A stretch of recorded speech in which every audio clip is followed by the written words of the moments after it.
Why do we not sin?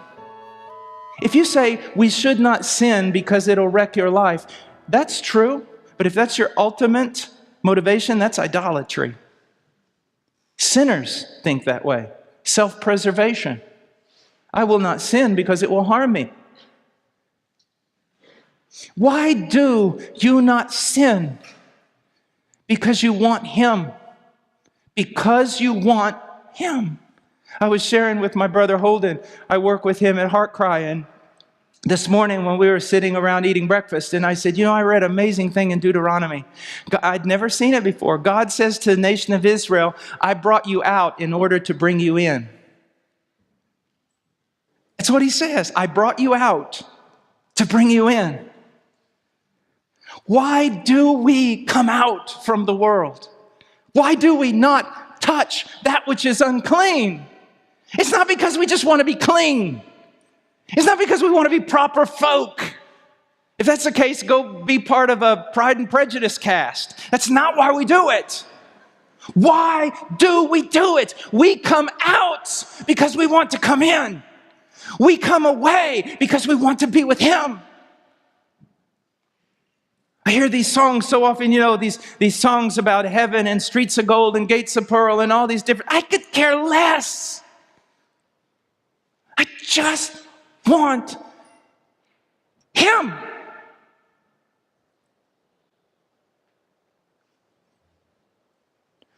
Yesterday, sharing Christ on the plane with a lady, I purposely went through everything that our ministry does. Everything from teaching gypsy children to read, to feeding this, to doing that, to buying boats in the jungles, to all sorts of things. I went through all of it. Just so then I could say this. And if I died right now, I would go to heaven. And not for any of those things I just mentioned. But because Jesus Christ shed His own blood for my soul. I hope to swing out into eternity on that scarlet thread, and that scarlet thread alone for Him, for Him. Young men, let me ask a question. Where does your loyalty lie? Young lady, where does your loyalty lie? When it says, blessed are the pure in heart, for they shall see God. A lot of times we think of some sort of Catholic, monkish type of withdrawal, holiness. That's not what it's talking about. What it's basically saying there, blessed is the unalloyed heart. The heart that has no competing loyalties. Young man, you're raised in a place where if someone says to you, you're a sinner, you can laugh. Because sin is a rather popular thing today, promoted on all levels. So if someone calls you a sinner, you probably could laugh about it.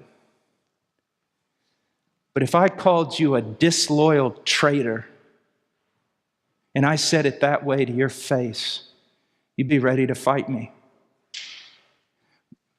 Do you not know that in the Bible, sin is disloyalty? It's betrayal. You can profess Christ with your mouth, and yet your whole life is a betrayal to everything He did on the cross, to everything that He is. Is your life a betrayal, or do you truly know Him? Can you betray Him openly and freely, without any pain of the heart, without any prick of the conscience? Or when you betray Him, and we all do, because there is no man who does not sin, does it crush you as Peter was crushed the night of his betrayal? Are you Christian? Do you glory in Christ Jesus? And then it says, and put no confidence whatsoever in the flesh. I'm amazed at so many people. I am not kidding you. Religious people, church people, all sorts of people that I will ask them, are you trusting in Christ? And they will tell me, yes, yes. But then I'll keep pressing them with questions and bring them to a point where they'll finally say, yes, I hope I'm good enough. I hope I'm trying. Have you come to the point where you realize there is absolutely no hope for you? And that the consequences for that hopelessness is devastating. I mean, there are people in Iran in this moment that are in prison in Iran, suffering in horrible prison, that if they could break out for a few seconds and been here this morning, what would it have been like for them? And I'm not trying to hurt you. I'm saying I have the same problem. But listen, one of the marks of true Christianity is that we worship. One advantage of being a most wretched man before conversion, and I was, is that it somehow fuels a worship later on when you realize what you were, who He is, and what He did for you. It's one of the reasons why John Newton could write the songs he wrote.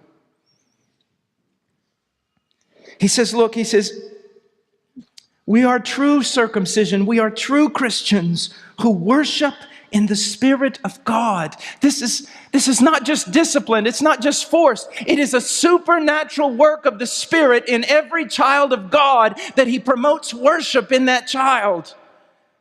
He promotes worship. Is the Spirit of God working in your heart, promoting worship, leading you to greater worship?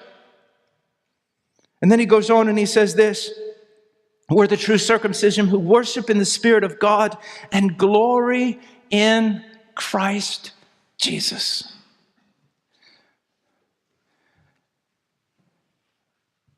Do you?